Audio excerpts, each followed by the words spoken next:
Mesdames, Messieurs, bonsoir. Voici les titres du journal. Les examens de fin d'année démarrent bientôt sur toute l'étendue du territoire national pour les candidats au baccalauréat. L'heure est à la révision. Nous avons fait le tour de certains établissements pour faire le constat. La pandémie du coronavirus oblige les sportifs à marquer une pause. Conséquence, plusieurs événements sportifs sont suspendus. Les athlètes béninois arrivent-ils à poursuivre les entraînements? On en parle. Et puis le soja, en dehors de sa valeur nutritive, est également utilisé dans la cosmétique. À découvrir dans ce journal les effets du soja sur le cuir chevelu.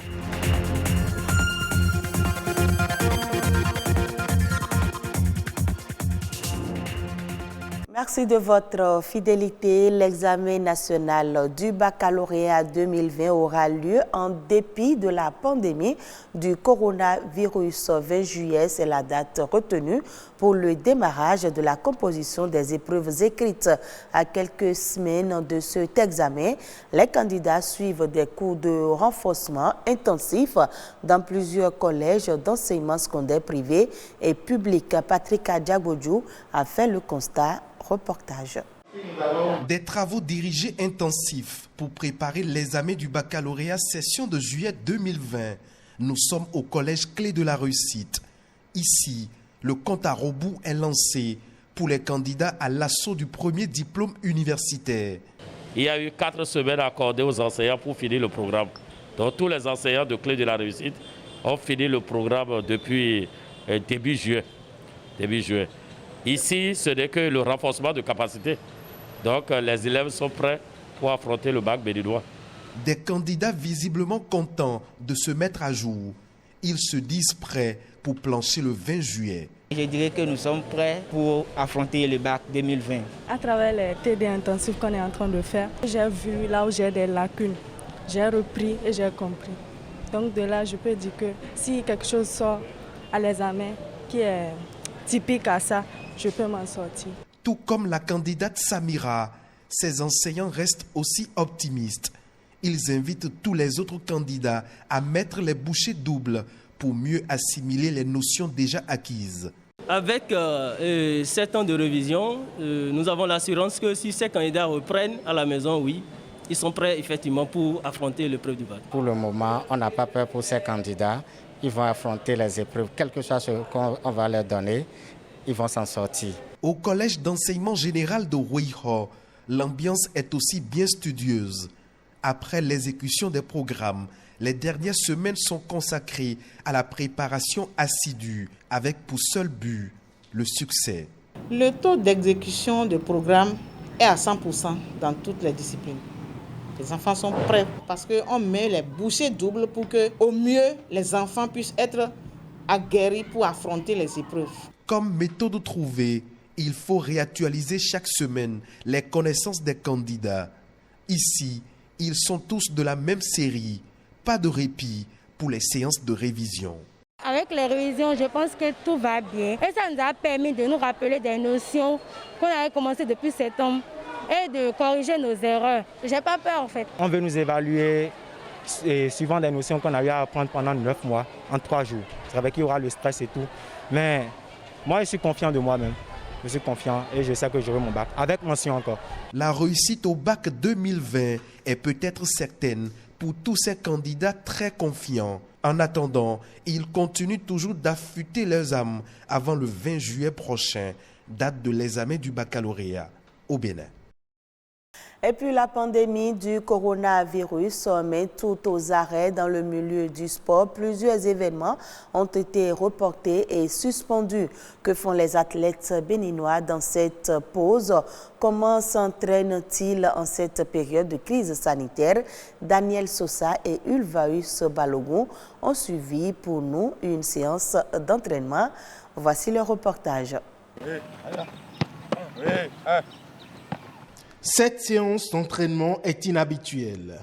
Ces joueurs s'entraînent désormais sur ce terrain de fortune tous les matins, pour cause de la fermeture des terrains et stades. Et pourtant, ce sont des athlètes de haut niveau, des joueurs professionnels. Ils s'entraînent ici en groupe tout en essayant de respecter les mesures barrières. Ouais, c'est vrai, ici, on travaille, on est tout le temps ensemble, mais vous-même, vous l'avez constaté, nous avons tous porté nos gants. Donc je pense que comme il n'y a pas contact de la main. Si on prend les masques déjà, ça va nous gêner un peu pour souffler parce qu'on fait trop de physique. Voilà un peu pourquoi on essaie de garder les 1 mètre pour travailler. Comme les footballeurs, Doko Hirotori est un rouleur. Pour atteindre son objectif, celui d'être performant avant la reprise des activités sportives, il est obligé de s'entraîner seul. C'est une période qui est très très difficile parce que venir s'entraîner ici, ce n'est pas facile. C'est quand on est nombreux que l'entraînement est souvent vivre à pair. Donc il faut avoir quelqu'un avec qui il faut, lancer un défi pour pouvoir aller au-delà de ce qu'on veut. Le constat est le même au niveau des autres disciplines sportives. C'est le cas pour le karaté.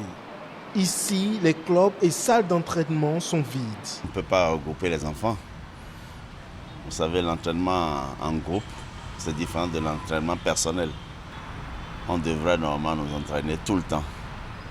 Tout le temps, je vous assure. Tous les jours, et plusieurs fois par jour. Donc, avec l'arrêt des activités, forcément, on a ce problème.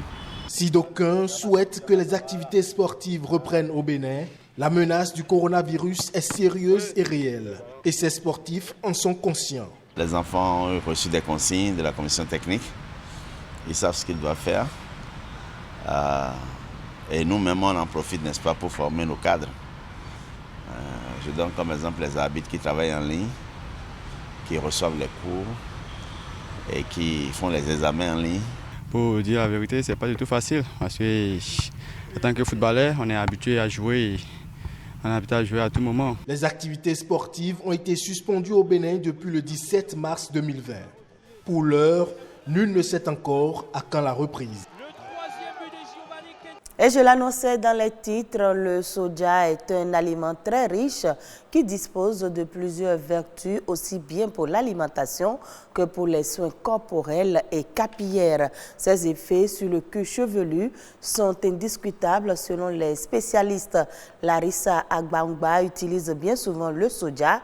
Elle nous parle de ses vertus dans les soins capillaires au micro de Omolade Sani et Edwige Agosso. Le soja a énormément de valeurs nutritives, aussi bien pour notre organisme et pour les cheveux et pour la peau. Donc, il y a les protéines qui sont contenues dans le soja et qui sont excellentes pour les cheveux, dans la mesure où ça va venir renforcer la fibre capillaire. Vous avez des éléments comme la vitamine E. Je le disais tantôt, la vitamine E est un puissant antioxydant. Ça va ralentir le vieillissement cellulaire, notamment des cheveux, comme c'est le cas, c'est ce dont on parle.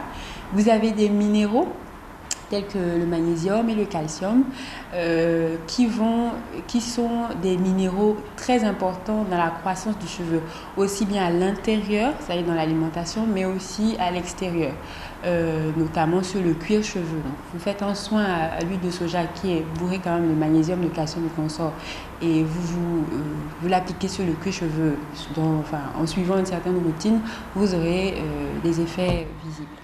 Vous pouvez réchauffer légèrement le lait de soja, l'appliquer sur les cheveux après le shampoing, donc le cheveu est légèrement mouillé, vous l'appliquez, vous mettez un bonnet de douche, vous laissez 30 à 45 minutes et ensuite vous rincez, tout simplement.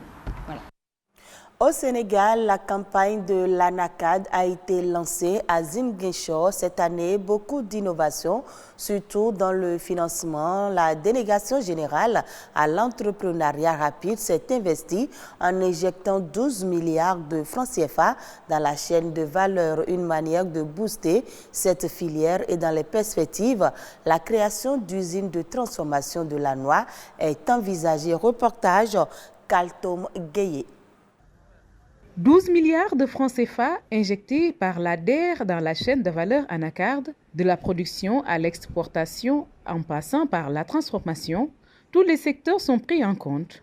Une première. À date, nous avons déjà injecté 12 milliards de francs CFA avec 3 milliards de la DER, 3 milliards 100 de la BNDE, 2 milliards 4 de la LBA et 2 milliards 7,9 de CMS et 1 milliard de PAMECAS. Cela montre pourquoi nous avons eu à accompagner cette vision du chef de l'État, le président Macky Sall, qui nous a demandé d'accompagner les producteurs et transformateurs et exportateurs d'anacarde. Ces dernières années, beaucoup d'efforts ont été fournis pour valoriser la filière avec l'accompagnement du COSEC et avec l'implication de l'ADER, les résultats sont plus que visibles. Il y a 2 ans de cela, cette région exportait à peine 56 tonnes. Et aujourd'hui, nous sommes à 56 000 tonnes exportées en 2019. Ça voudrait dire que cette spéculation a été multipliée par 1000 en 2 ans. Ça a été un travail collectif, ça a été un travail de toutes les structures. Ça a été également le travail des acteurs que je tiens à remercier. Cette année, l'ADER a mis beaucoup de moyens avec les banques. Dans le futur, des projets d'envergure sont envisagés avec l'implantation d'usines de transformation. Nous sommes heureux aussi de dire que nous avons financé, comme le dit le ministre de l'Agriculture, des transformateurs qui transforment la noix ici pour produire de la valeur ajoutée. Et au-delà, nous voulons investir dans les 2 années à venir des unités de transformation modernes, industrielles, pour que 50% de la production qui était exportée en Indonésie, en Inde, etc., puisse être transformée ici pour plus de valeur ajoutée et plus d'emplois pour la région. La filière anacarde, un secteur d'avenir, c'est pourquoi l'État du Sénégal, avec ses différents démembrements, accompagne son développement. Je salue tous les efforts qui ont été faits déjà et de plus en plus, le ministère de l'Agriculture, nous avons instruit nos services, notamment l'ISRA, pour essayer de travailler sur l'amélioration des variétés pour avoir une plus grande production. Dire que cette filière anacarde est une filière porteuse, est une filière qui apporte beaucoup de richesses dans la région et qu'il est important qu'on lui accorde davantage d'attention. Les acteurs, eux, saluent la participation de la délégation générale à l'entrepreneuriat rapide. Aujourd'hui, pour nous, c'est une fierté. Une fierté pourquoi? Pour la première fois dans l'histoire de la filière anacarde, nous avons pu voir ce qui s'est passé aujourd'hui. Donc tout en remerciant vivement l'ADER. La campagne d'anacarde vient d'être lancée. Le Dulor est déjà sur place pour transporter la noix vers le port de Dakar. La délégation générale à l'entrepreneuriat rapide veut dorénavant mettre l'accent sur la valorisation du produit pour créer plus de valeur ajoutée. Au Cameroun, les prix de la tomate ont baissé à des niveaux records. Ils étaient jusque-là influencés par les valeurs de référence fixées par les acheteurs gabonais et équato-guinéens. Avec les restrictions aux frontières, ces prix de référence ont disparu. Cette évolution ressemble à ce qu'on observe sur la bourse des valeurs. Mais la question de la durabilité de cette manne de tomates est posée. Les acteurs de la filière expliquent qu'au regard du prix de référence élevé par rapport au seuil de rentabilité de base, plusieurs personnes sont entrées dans la production de la tomate et on ne peut encore estimer le niveau d'impact qu'elles ont eu sur l'offre. Il n'est donc pas exclu que la correction des prix perdure, mais s'il y aura des périodes de légère hausse.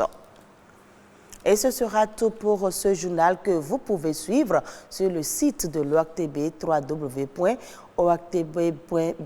Merci de votre attention.